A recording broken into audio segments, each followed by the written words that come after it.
The hearing of the Subcommittee on African Affairs will come to order.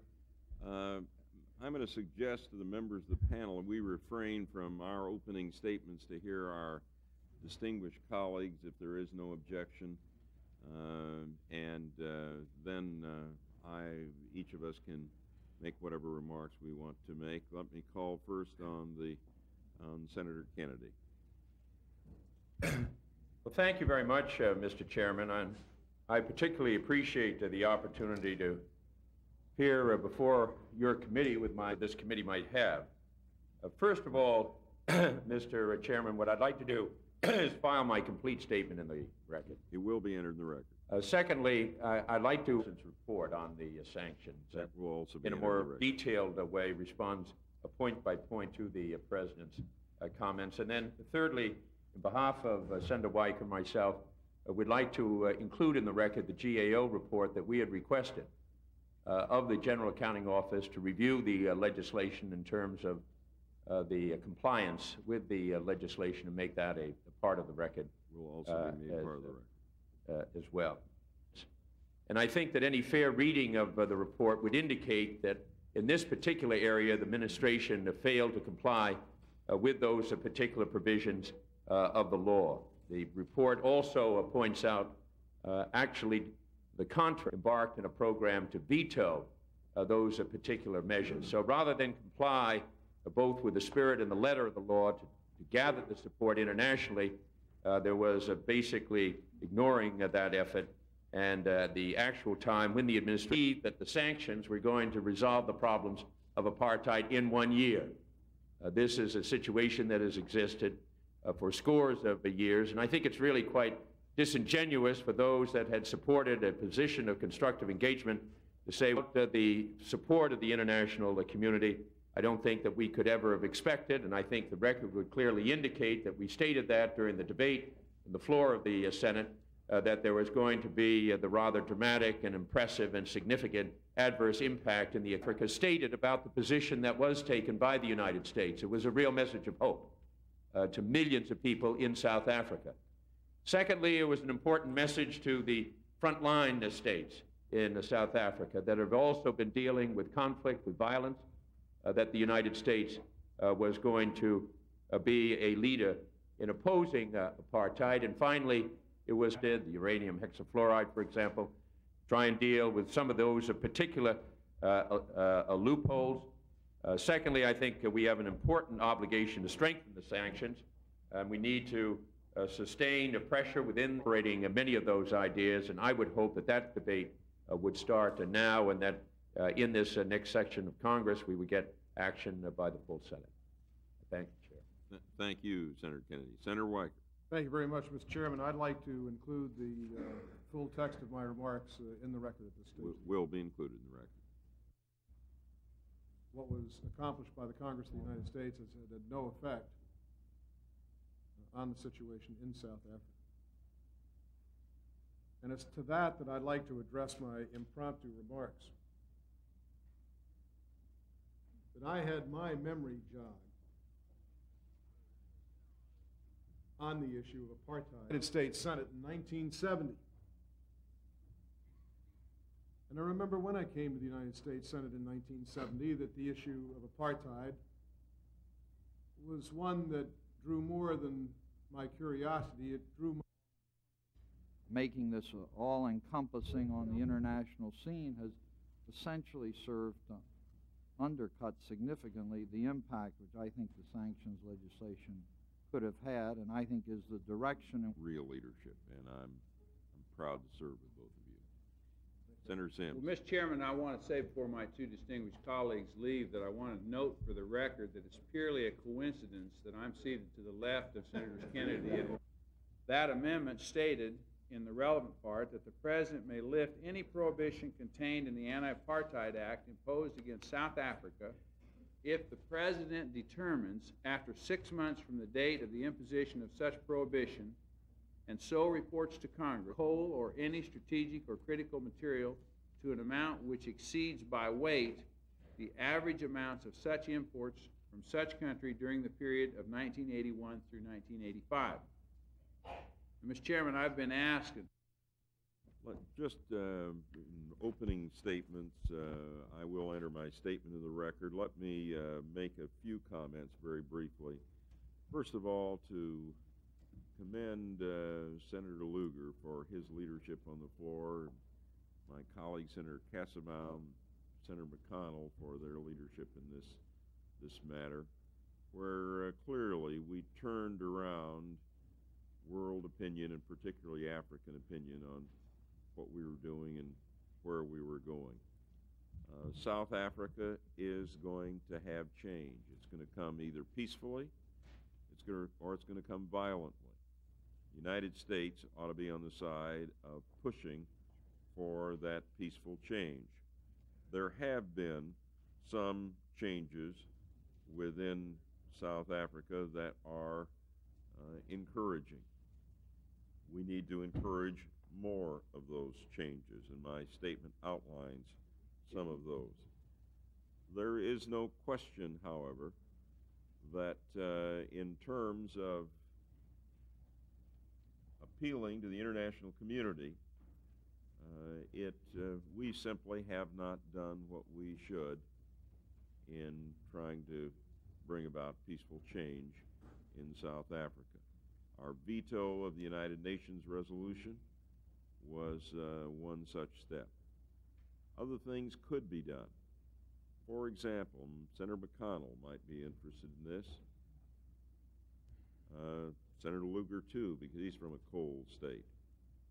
There's no reason the United States could not be asking our friends in Western Europe to join in a boycott on South African coal. That would be a significant message to the business community in South Africa that change has to come. I go back to the old days of the civil rights struggle in this nation. I can remember when the Birmingham Chamber of Commerce adopted a resolution saying we ought to get rid of segregation in the South. It was like a bell in the middle of a night. We knew change was coming, because then you had the business community and the religious community combined to resolve that change should come. I think the same thing has to happen in South Africa. I have had the chance to visit with Bishop Tutu, with Archbishop Hurley and others on the South African scene. The religious community, including the action by the Dutch Reformed Church in South Africa, the religious community is clearly moving in the direction of change. The British business community within South Africa is moving there, and now there are indications of movement by the Afrikaner business community. We ought to be pushing that and pushing it vigorously rather than dragging our feet. And I hope that vigorous leadership can emerge. Senator Helms. Mr. Chairman, I thank you very much. Thank you very much, Mr. Chairman. I welcome this opportunity to testify on U.S. policy toward South Africa. I'd like to commend to your attention Secretary Schultz's speech of September 29, my address on the 1st of October in White Plains, copies of which are appended to my prepared statement. Taken together with the actions of the President in receiving President Chissano of Mozambique on October 5 and the Chairman of the Frontline States, President Kaunda of Zambia, 3 days later, they constitute a comprehensive iteration of U.S. policy toward South Africa's domestic and international situations. As you are aware, we have severe reservations regarding the use of broad punitive sanctions as an effective means of hastening fundamental change in South Africa. We have nonetheless fully implemented the Comprehensive Anti-Apartheid Act and devoted substantial resources to monitoring its impact on South Africa. I'd like to depart from my text at this moment, Mr. Chairman, to ask that the following report be submitted to the record. It is a record of all implementing regulations and related materials that concern our putting into implementation the Comprehensive Anti-Apartheid Act of 1986 and the reports that were required by that act. The sobering conclusion of the President's report on October 2 is that the sanctions enacted last year have produced no significant progress toward ending apartheid. Indeed, we have seen a worsening of the situation in South Africa during this period. The state of emergency has been renewed, restrictions on the press have been intensified, official harassment and detention of anti-apartheid activists remains harsh and unrelenting.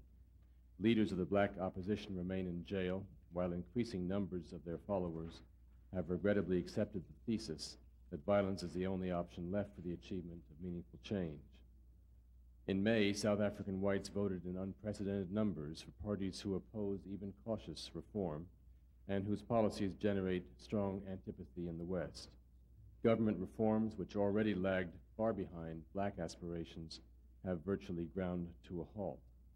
The inescapable conclusion is that we are no closer today than a year ago to achieving the 7 key objectives we fully share with Congress, laid out in the act of last year. Despite these harsh realities, there continue to be glimmers of hope across the South African political landscape. Over the course of this decade, South Africans of all races have come to realize that change is inevitable and that a peaceful transition to a truly representative form of government can only be brought about through negotiation and compromise. The Dakar meeting earlier this year between the ANC and leaders of the Afrikaner community was a bold attempt to break down the barriers to communication. The Indaba experiment in Natal, which has been referred to by previous speakers, is another hopeful example of people of all races working together toward genuine power sharing. Leading Afrikaners from the Dutch Reformed Church, from the Broederbond, Afrikaans-speaking universities, and certain elements of the National Party itself have broken with elements of apartheid orthodoxy. These trends, most of which took root in the 1980s, remain a powerful force in South African white politics, which we must encourage. Our actions in South Africa should proceed from and build upon the facts of the situation and our own strong convictions. Secretary Shultz took an important step in this direction in his speech of September 29, when he spelled out in detail our vision of a democratic future in South Africa. That vision includes a new constitutional order guaranteeing basic political freedoms and safeguarding human rights, the institution of a democratic and representative form of government, and the establishment of economic rights for all of South Africa's citizens. These ideas, Mr. Chairman, are not an American constitutional plan for a post-apartheid era. Rather, they are meant to challenge all protagonists in the crisis to confront seriously the imperative of dialogue, negotiation, and compromise. It is not within our power to impose a solution to South Africa's problems, but we do have an obligation to make it clear to all sides exactly what we stand for as well as what we stand against. Specifically, we can and we must encourage white South Africans to shift their attention from immediate problems to the search for a long-term political solution. At the same time, black South Africans need to bring into sharper focus their broadly defined aspirations for liberation, freedom, and dignity. All sides must understand that violence is not the way to get there. While last year's sanctions have reduced our access to and leverage with the South African government, they now form part of our overall policy approach to South Africa.